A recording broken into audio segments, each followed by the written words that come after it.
Assalamualaikum warahmatullahi wabarakatuh. Ini materi kali ini mengenai tentang pivot, ya, pivot table dan pivot chart. Nah, di mana di sini ada sebuah transaksi. Ya, ini ada transaksi penjualan motor dari bulan 3 bulan ya, Januari, Februari, Maret. Kemudian jenis motornya ada Honda, Yamaha, dan Kawasaki. Areanya di Jakarta, Bandung, dan Surabaya. Nah, ini udah jadi laporan. Nah, si pivot table ini fungsinya adalah membuat sebuah laporan baru atau report baru ya, tabel baru sesuai dengan apa yang kita kehendaki. Nah, jadi kalau kita diminta untuk membuat sebuah laporan sesuai dengan keinginan manajemen, nah itu bisa.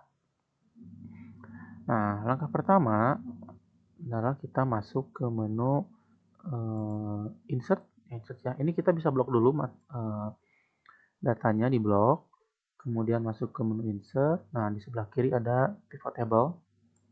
Kita klik pivot table. Nah, ini udah otomatis ya. Range-nya ini sesuai dengan apa yang kita blok tadi. Kemudian kita masukkan ke sini. Kita pilih exciting worksheet aja. Maksudnya kita disimpan di worksheet yang sama ya, nggak usah bikin worksheet baru lah. Nah, ini kemudian kita klik, misalkan di G boleh, nah di sini klik. Nah, di otomatis ada sheet 1 G4, ini artinya ya. Kemudian kita pilih OK. Nah, maka akan terjadi seperti ini. Nah, yang pertama kita bisa masukkan misalkan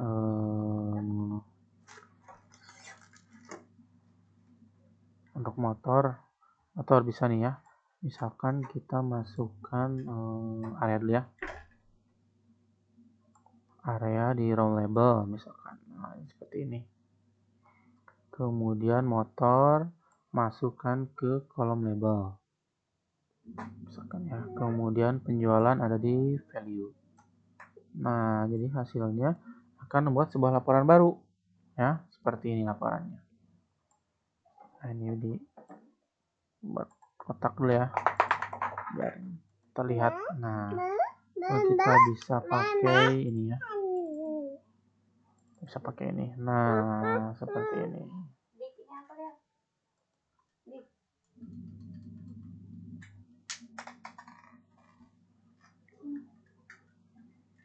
Nah, ini terjadi ya. Kalau kita klik lagi nanti ada di sini. Oke, seperti itu. Jadi cukup mudah ya kalau untuk membuat sebuah report baru berdasarkan dari di Bandung, Honda 33 juta penjualannya, Yamaha kosong. Dan seterusnya seperti ini. Nah, ini kita bisa hilangkan lagi. Ini bisa di sini di remove ya, atau ini dihilangkan aja checklistnya. Oke, kita bisa buat yang lain lagi, misalkan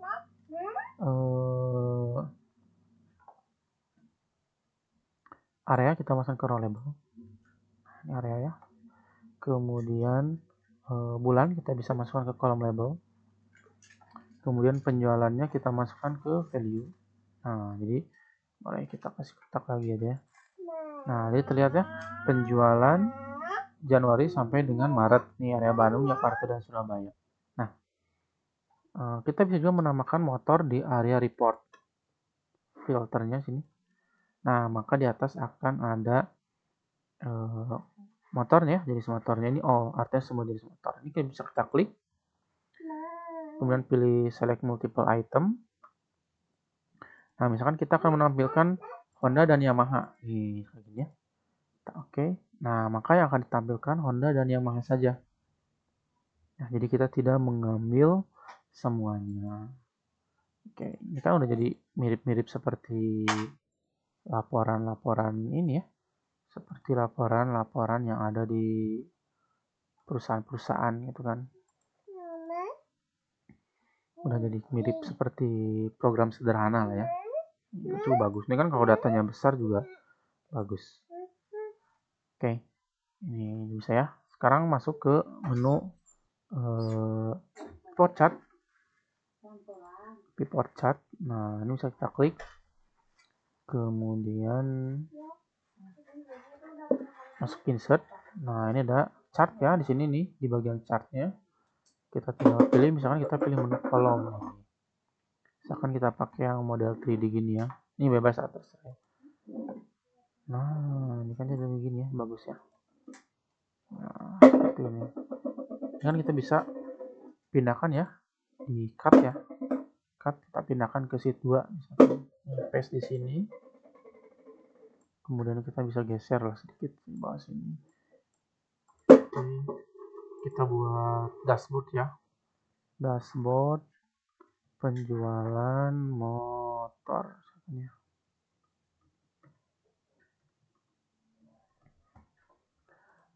Kita bisa hilangkan grid line-nya ini ya. Masuk ke menu view, pilih ke grid line, ini kita hilangkan. Nah, supaya lebih rapih lah. Ini kita bisa sampai sini misalkan. Kita buat merger, kita perbesar tulisannya, bold. Nah, kemudian kita bisa menambahkan, kalau mau rubah tinggal masuk ke sini ya. Kemudian desain. Nah, ini terserah nih desainnya seperti apa kalau mau dirubah-rubah.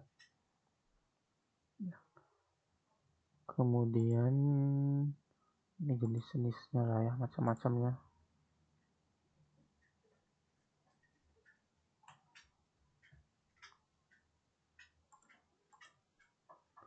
Nah, masuk ke menu insert, kemudian kita pilih slicer ini.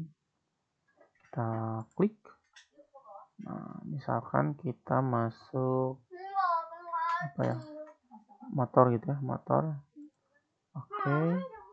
Nah, ini.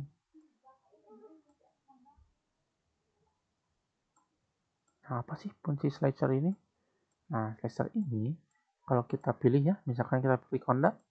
Nah, maka dia akan menampilkan Honda aja. Jadi itu filter sebenarnya.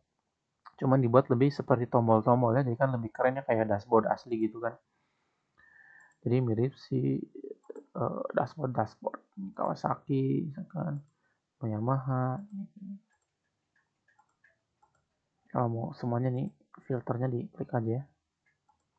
Oke, kita buat satu lagi ya, sheet. Kemudian sheet 1 kita masuk ke insert pie ya, kita buat yang pie misalkan. Kita buat ini misalkan ya. Nah, kita bisa cut lagi aja lah ya. Kita pindahkan ke sini. Nah, ini kan seperti ini ya. Ini kita bisa tambahkan desain misalkan nih. Chart layoutnya kita bisa ganti biar ada persentasenya ya, bagus nih. Teman seperti ini modelnya boleh, tinggal diganti-ganti saja. Nah, ini kayaknya bagus yang tadi ya. Ini aja lah. Nah, ini ya. Nah, kemudian kita bisa pakai slicer juga ya. Kita tambahkan slicer bulan misalkan ya. Oke, nah ini kita bisa kecilkan lah. Slicer, kita misalnya sini slicernya. Nah, ini ya sama ya, tinggal diganti bulannya aja nih, bulan Februari dia ikut-ikutan berubah nih. Maret, Februari, Januari. Nah, ini kita bisa pilih juga nih, misalkan di bulan Februari ya, kita pilih lihat motor Kawasaki. Nah, bisa nih, Februari Kawasaki di Bandung aja nih ada. Ya, kemudian Yamaha di Jakarta. Oke, Honda. Nah, Honda nih Februari ada 2 nih. Ada di Surabaya dan Bandung. Itu sih sebenarnya. Ini kalau mau dikembalikan ya klik aja filternya ini. Nah, jadi kan kalau misalkan kita mau melakukan iklan nih. Kalau misalkan kita mau ngiklan di salah satu platformnya, misalkan di Shopee, TikTok. Misalkan kita mau mengiklankan motor Honda misalnya. Honda nih. Kemudian kita lihat di bulan Februari ya. Nah, di bulan Februari penjualannya ternyata seperti ini. Honda itu di bulan Februari di Surabaya dan di Bandung. Nah, di bulan Maret, nah misalkan pas di bulan Maret kita atau kita cek aja terakhir ya. Misalkan selama di bulan Maret ya. Klik bulan Maret. Nah, kita akan melakukan Kawasaki misalkan. Nah, kelihatan nih. Di bulan Maret Kawasaki ini terjual di Bandung 20%, Surabaya dan Jakarta. Nah, di bulan April kita akan iklan nih. Nah, iklan sebagusnya gimana? Untuk motor Kawasaki di bulan Maret iklan terbanyak sebaiknya di Jakarta. Untuk apa? Karena penjualannya tertinggi. Ya, jadi kita push lagi penjualannya. Atau misalkan kita malah ingin memperbesar daya jual di Bandung yang terendah supaya dia meningkat, bisa juga. Itu jadi tergantungnya perusahaan tuh ingin eh, meningkatkan penjualan di area Bandung yang terkecil, atau misalkan kita ingin penjualan yang lagi trending ya, istilahnya di e-commerce kan lagi trending di area mana nih, Jakarta lagi trending nih, kita push lagi jualan di sini gitu. Oke, itu aja untuk pertemuan kali ini, pivot table dan pivot chart. Semoga kalian paham ya. Assalamualaikum warahmatullahi wabarakatuh.